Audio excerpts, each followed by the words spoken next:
오늘은 지난해 5월, 6월 두 번에 걸쳐서 북한을 방문하고 오신 박세진 교수님 얘기를 들어보겠어요. 우선 참고로 박 교수님은 아델라이드 대학에서 사회학을 가르치시다가 리타이어 하신 분입니다. 박 교수님,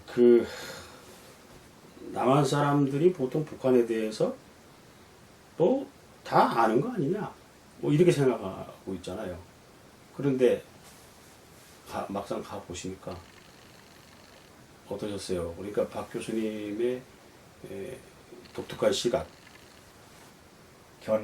처음부터 가기 전부터, 물론 가고 나서 달라졌겠지만, 달라진 부분도 있겠지만, 가기 전부터 가지고 계셨던 생각, 남한의 보통 사람들과는 다른 시각, 또는 그동안에 북한을 갔다 와서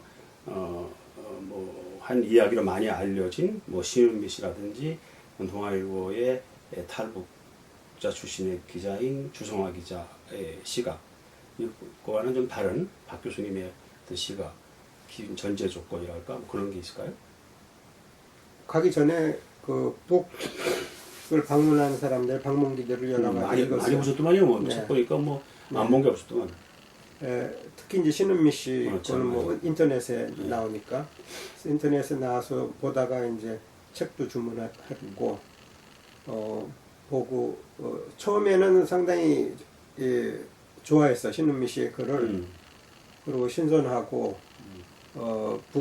북의 사람들을 상당히 인간적으로 그러니까 한마디로 신은미 씨는 로맨티스틱 어프로치를 한 것 같아요.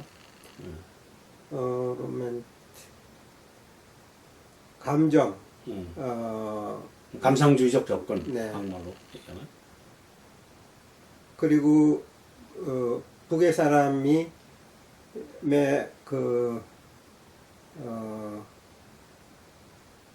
감정의 세계를 많이 그렸어요. 예. 근데 그게 본인도 그렇게 느끼고.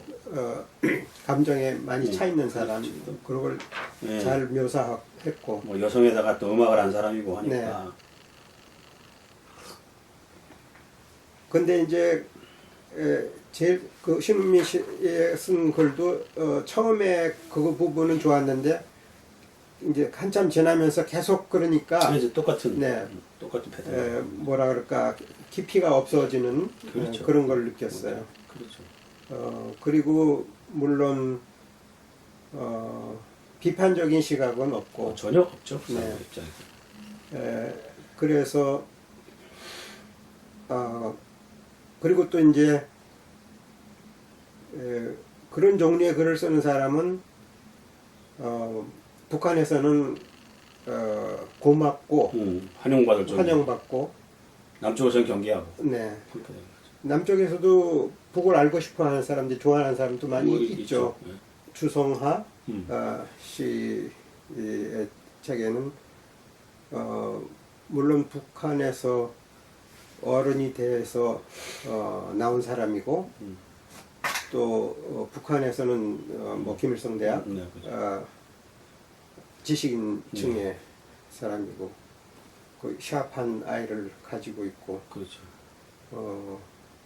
그래서 신은미 씨하고는 다른 각도에서 그렇죠. 훨씬 더 비판적인. 그렇죠. 근데 그 친구는 이제 체제의 입장에서 북한 체제를 바라보고 살았다가 또 와서 남한 체제의 입장에서 북한 체제를 바라보는 그런 시각이죠. 그러니까 간단하게 말하면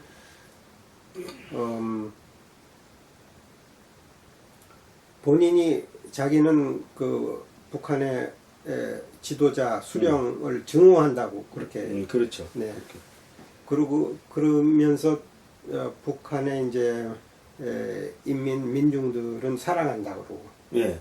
그게 저는 아주 최대의 문제점이라고 생각하는데, 그거는 그렇다고 자기가 북한 민중들과 대화할 수 있는 것도 아니고 접촉할 수 있는 것도 아니고, 오로지 문제를 해결하려면은 자기가 싫어한다는 북한의 체제 수령, 그쪽과만 대화할 수 있고 우리가 남쪽에서 그렇게 할 수 있는 건데, 북한 사회에서 수령과 그 민중을 구분해서 본다는 자체, 그 자체가 의미가 저는 없다고 생각해요.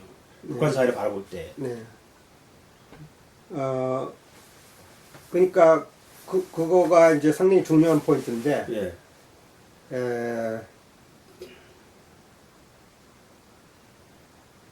그렇게 보는 시각도 있을 수는 있다고 생각해요. 예, 예.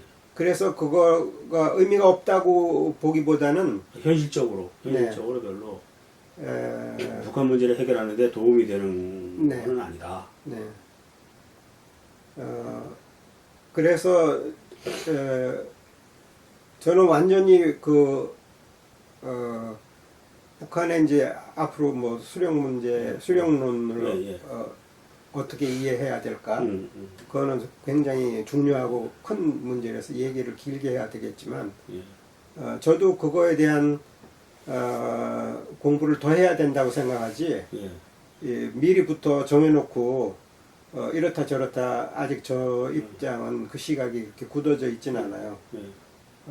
근데 물론 북한의 오피셜 버전은 수령은 인민을 거의 뭐 대변한다. 그렇죠. 사랑하고 대변하고 예, 예.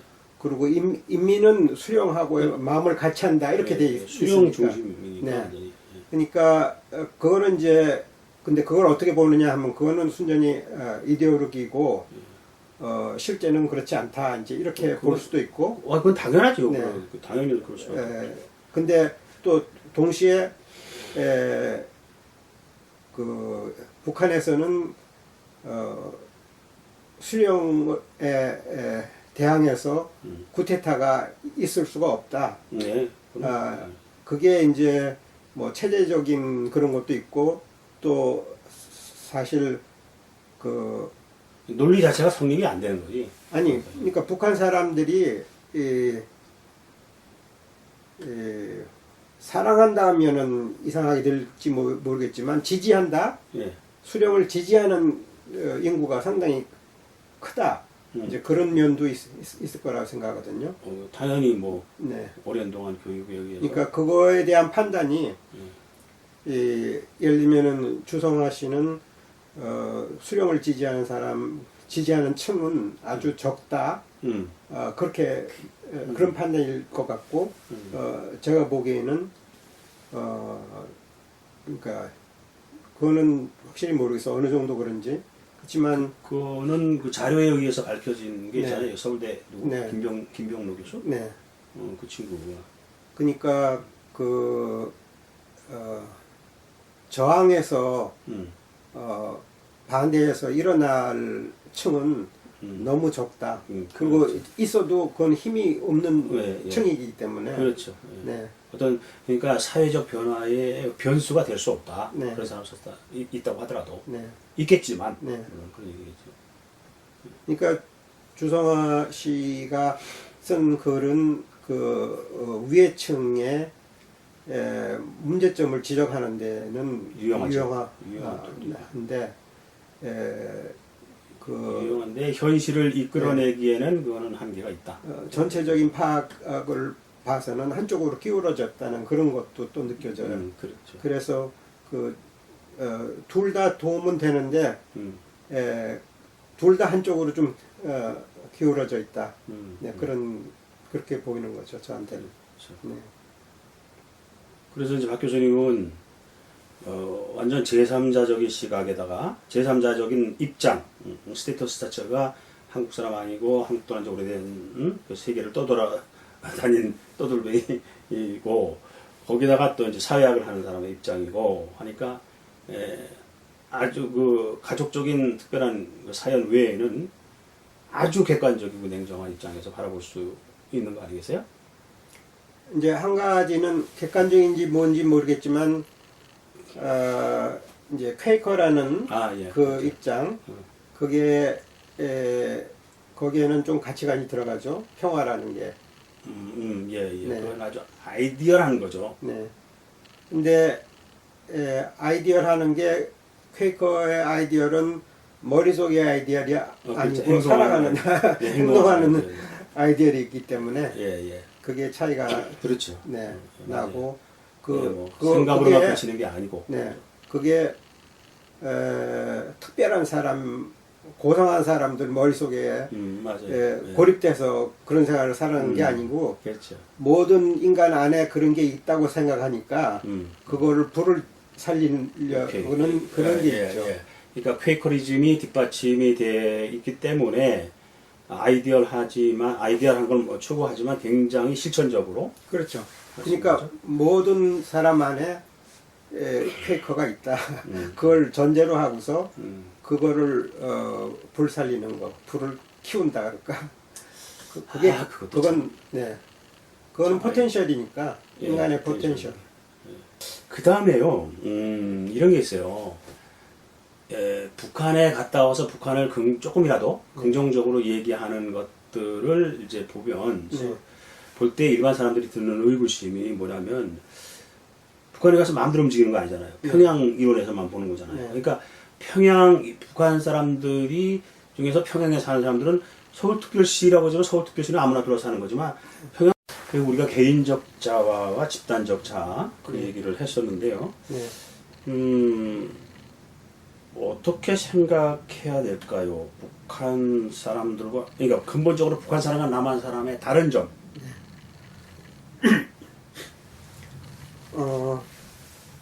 어떻게 그 다르게, 지금 네. 다르잖아요. 분명히. 네. 어떻게 다르게 형성되어 왔는가. 네. 그러니까 아까 이제 북한 사람은 행복하지 않을 거다라는 그런 일반적인 이해 그리고 선에 대해서 자아라는 게 없다거나 그럼 제대로 발달되지 않았다. 그리고 북한은 아주 특수한 그런 전체주의적인 사회라는 이해, 그 전체주의적인 사회라고 볼 수 있지만 세상의 전체주의인 사회가 북한에만 있은 게 아니었거든요. 물론 그 공산주의 국가가 많이 그랬는데, 특히 일본 사람들은 북한이 굉장히 특수한 사회라고 생각하는데, 일본 사람들이 많이 지금 잊고 있는 거는 전쟁 전에 일본의 천황제 사회가 근대 국가임에도 불구하고 국가를 위해 천황을 위해 산다는 거를 그게 이제 모델이라는 걸 전제로 하고 제도도 만들고 이 만화책. 네. 천황을 알아야 일본이 보인다. 이렇게. 네. 그런 사회였는데 일본 천황제 사회를 이해를 하면은 북한도 이해하는데 도움이 된다고 생각해요. 지금 일본이 아니고 옛날 건국주의 시절의 일본 얘기하는 거죠? 그러니까 근대 국가 일본인데, 그러니까 명치 때부터 명치 유신 이후에 천황을 중심한 일본. 그러니까 1945년까지의 일본. 그렇죠. 전전.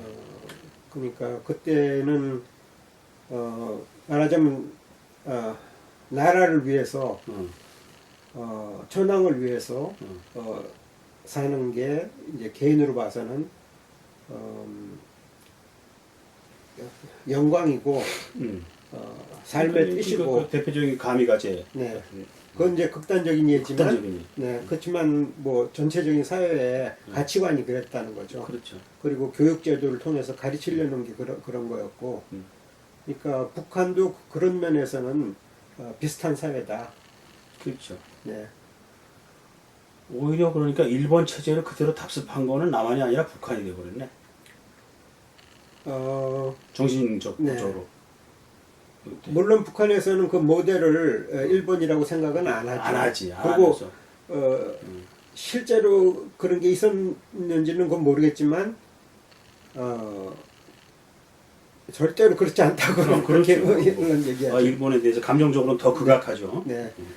그러니까 일반 북한 대중들이 소위 인민들의 정신적 상황은 어땠을까? 이제 예를 들면 남쪽은 뭐 돈이 최고인 자본주의 사회니까 계층 상승의 욕구를 전체가 계층 상승의 욕구에 휘말려 있고 몰두하고 있고, 그러다 보니까 이제 계층 상승은커녕 지금에 와서는 소위 헬조선이란 말 들어보시죠. 그러니까 생존을 위한 무한 경쟁의 사회가 되어버렸고, 그러다 보니까 거기에 그 사다리 올라가지 못하는 사람들 네. 상대적 박탈감 네. 가득 차고 그 다음에 이제 그것에서 우러나오는 분노, 억울함, 좌절 네. 그런 것이 깔려 있고 허무감, 자살, 허무감 뭐 자살 이게 이제 야만 사회란 가지고, 말이에요. 네.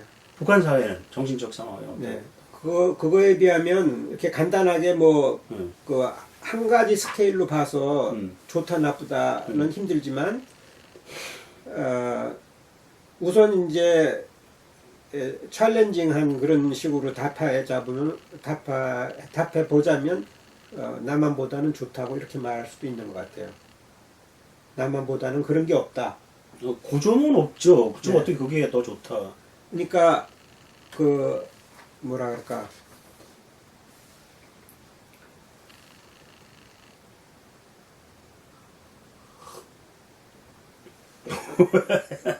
뭐야? 일단 그러니까 경쟁적인 그러니까 내가 억울하다. 네. 뭐 나는 왜 이렇게 못 사나 뭐 등등 그런 게 없다. 뭐 그런 거예요?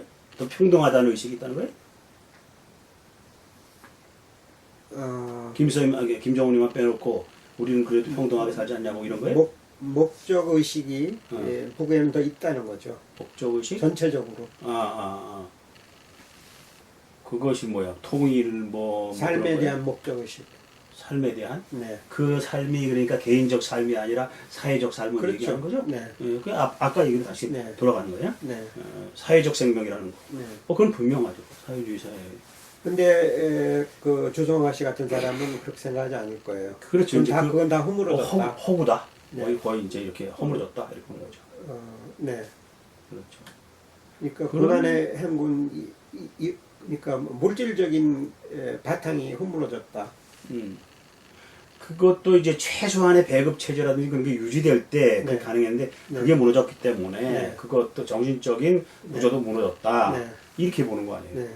근데 저는 그거는 더 공부를 해야지 대답할 수 있다고 생각하는데 그냥 그 공부를 안 하고 지금 현재 뭐 지금도 상당히 공부를 했지만 현재 시점에서 말할 때는 그 주성아 씨나 그 남쪽의 북한 연구자들의 약간 우측에서는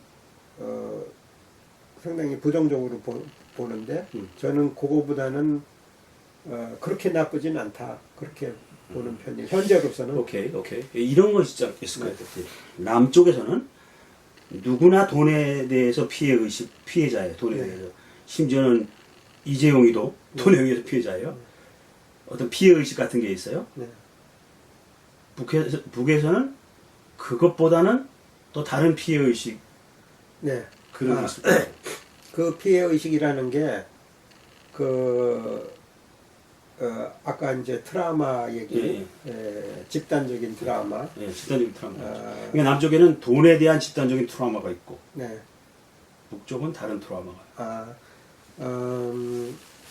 그 한국 전쟁이 전쟁이 일어났으니까 남한에도 피해가 있고 북한에도 피해가 있는데 그 피해 비교할 수가 없죠. 네, 북한과 북한에는 그 물론 이제 그 미국 공군 공습 그런 거 때문에 여러 도시가 많이 이제 뭐 완전히 카펫 그 융단 폭격에 네. 의해서 그러니까 북한은 완전한 잿더미가 됐던 네. 거죠. 그리고 인구의 그 20% 내지 30% 20%가 죽었다 그러고 뭐 부상까지 다 포함하면 30% 정도가 피해를 입어서 그거에 대한 그 집단적인 기억이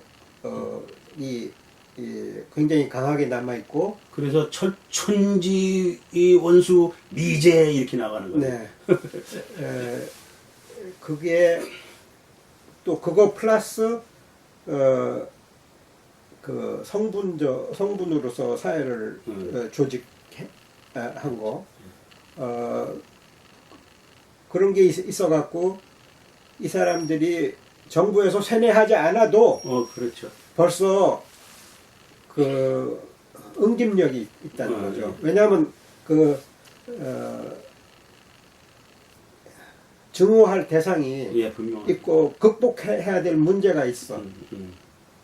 그 역사적인 경험, 집단적인 경험이 사회의 체제, 계급 그런 것까지 다 박혀 있어서 그러니까 예를 들면은 수령 김일성이니 뭐 김정일, 김정은이 없어도 그 집단적인 그 응집력이 있다는 거죠.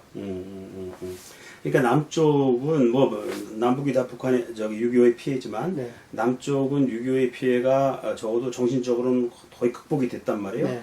근데 북한은 그것이 더 심화됐죠. 그것이 아주 체제 내적으로 네. 또 심화시킨 부분도 있고. 그리고 또 그거는 미국의 책임도 있어요. 당연하죠, 당연하죠. 그거는 수십 년 동안 네. 북한을 네. 이렇게 제재하고 미국의 해방시켜주지 않은 거예요. 미국이. 책임도 있는 것이 아니라 그건 전적인 미국의 네. 책임이죠. 그건 전적으로. 그러니까 보통은 이제 북한을 보고서 정말 괴상한 그 나라다, 그 이제 괴물이다 이렇게 생각하고 그거를 저 괴물은 머리는 어떻게 돌아가나 그걸 연구하려고 그러는데 말하자면 그 미국이 프랑켄스타인 같은 걸 만들어 놓고 그렇죠. 자기에 대한 그 리플렉션이 없는 거예요. 그러니까 끊임없이 왕따를 시켜놓고 왕따라고 그러는 네. 거죠. 그러니까 자기가 만들어 놓고 그걸 그 괴물만 이해하려고 하는데 그 만들어 놓은 사람까지 같이 그 환경을 그 사람들이 만들어 놓고 그거는 이해를 못 하는 거야. 그거를 북한 사람들은 철저히 내재화시켜서 알고 있고 네. 느끼고 네. 있다라는 거. 그게 북한 사회의 PTSD. 그러니까 그게 또 응집력이기도 하고 북한이 예를 들면은 미국이 이라크나 뭐 다른 나라처럼 공격을 해갖고서 그 위에를 우두머리를 쓰러뜨리면은 그 북한 사람들이 반가워할 줄 아는데 그건 절대 그렇지 않다. 그렇죠. 그거죠. 맞아요. 그 점이 가장 중요한 네. 거죠. 그냥 미국에서는 그런 걸 포인트아웃 하는 사람도 있지만 그건 극소수고. 그렇죠. 네, 일반 대중이나 미디어의 이해는 뭐 완전히 저거는 국제적인 글로벌 놈하고는 너무 이해 못하는 그냥 미지의 괴물.